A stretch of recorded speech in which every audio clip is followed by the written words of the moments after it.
Hello વિદ્યાર્થી મિત્રો, કેમ છો? મજામાં? ગુડ મોર્નિંગ દરેક વિદ્યાર્થી મિત્રોને નમસ્કાર. તો મિત્રો, અહીંયા આપણે જોઈએ છીએ ધોરણ 10 ની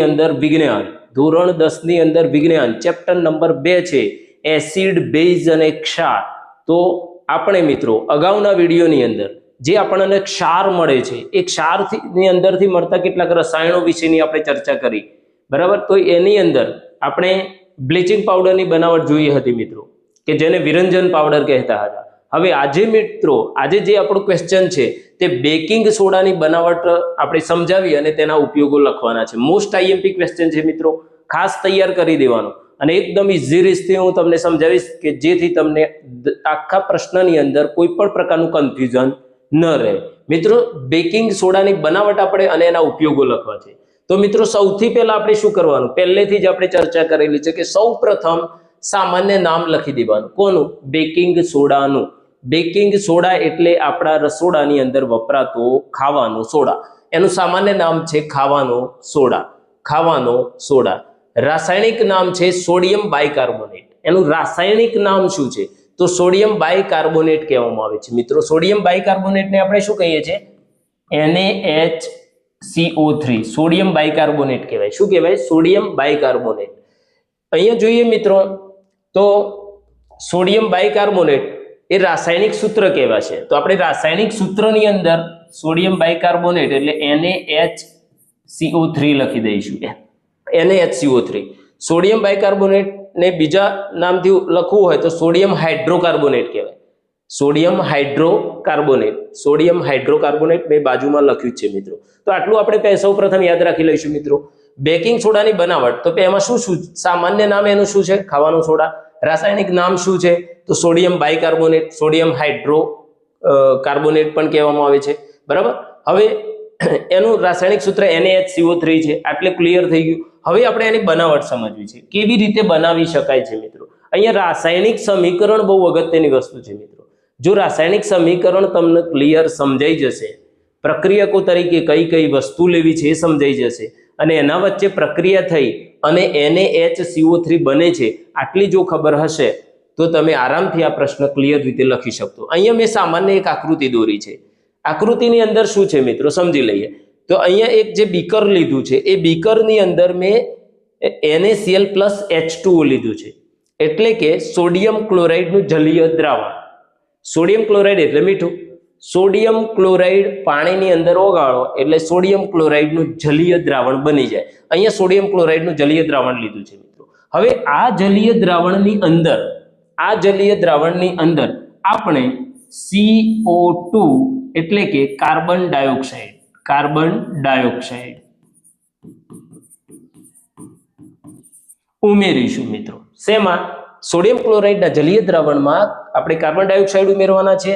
અને NH3 શું કહેવાય ભાઈ? એમોનિયા. શું કહેવાય? એમોનિયા. NH3 એટલે એમોનિયા. મિત્રો આ બધા અણુસૂત્રો ખાસ તૈયાર કરી દેવાના. આટલી વસ્તુ જો તમને યાદ હોય તો આરામથી તમે આ પ્રશ્ન ક્લિયર કરી શકો છો. હવે આપણે બનાવટની અંદર આપણી રીતે થોડુંક લખવું છે મિત્રો, તો કેવી રીતે લખી શકીએ તો જોઈએ બનાવટ એની. તો આપણે શું કર્યું? તો સૌ પ્રથમ સોડિયમ ક્લોરાઇડના જલીય દ્રાવણની અંદર NH3 કૌંસમાં એમોનિયા અને CO2 કૌંસમાં કાર્બન ડાયોક્સાઇડ ઉમેરવાથી એમની વચ્ચે રાસાયણિક પ્રક્રિયા થઈ NaHCO3 બને છે, સોડિયમ હાઇડ્રોકાર્બોનેટ બને છે. આટલી ખબર હોવી જોઈએ મિત્રો.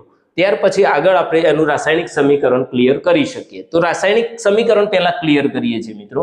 તો આપણે શું લીધું? પહેલા સોડિયમ ક્લોરાઇડનું જલીય દ્રાવણ એટલે આપણે NaCl લીધું, NaCl અને પાછું H2O. કેવું હોય ભાઈ? લિક્વિડ, પ્રવાહી સ્વરૂપ છે. NaCl કેવો છે ભાઈ? તો NaCl તો એક ક્ષાર છે, બરાબર?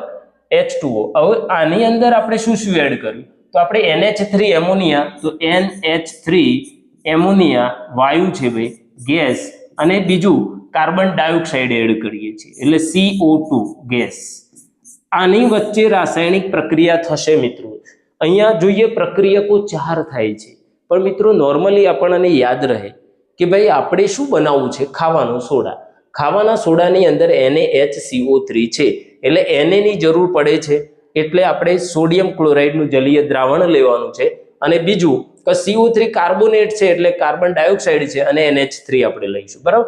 આની વચ્ચે રાસાયણિક પ્રક્રિયા થઈ સોડિયમ હાઇડ્રોકાર્બોનેટ NaHCO3 એટલે સોડિયમ બાયકાર્બોનેટ કહીએ છીએ, સોડિયમ બાયકાર્બોનેટ, સોડિયમ હાઇડ્રોકાર્બોનેટ બંને નામ છે, બરાબર. હવે અહીંયા NaHCO3 બને છે તો NaHCO3 બની અને NH4Cl છૂટો પડે છે એટલે એમોનિયમ ક્લોરાઇડ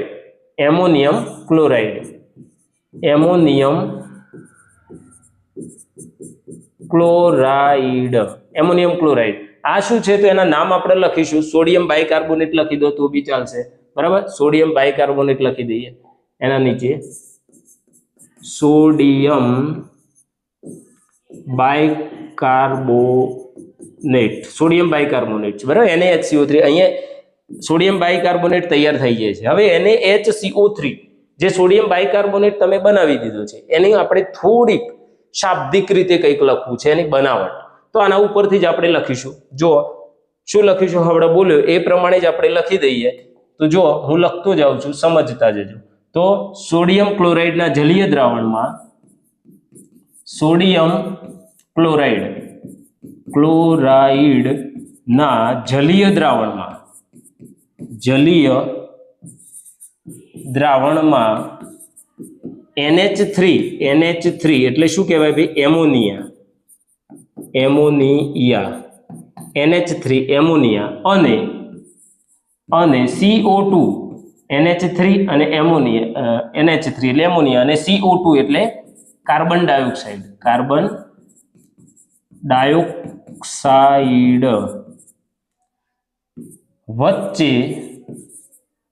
વચ્ચે રાસાયણિક પ્રક્રિયા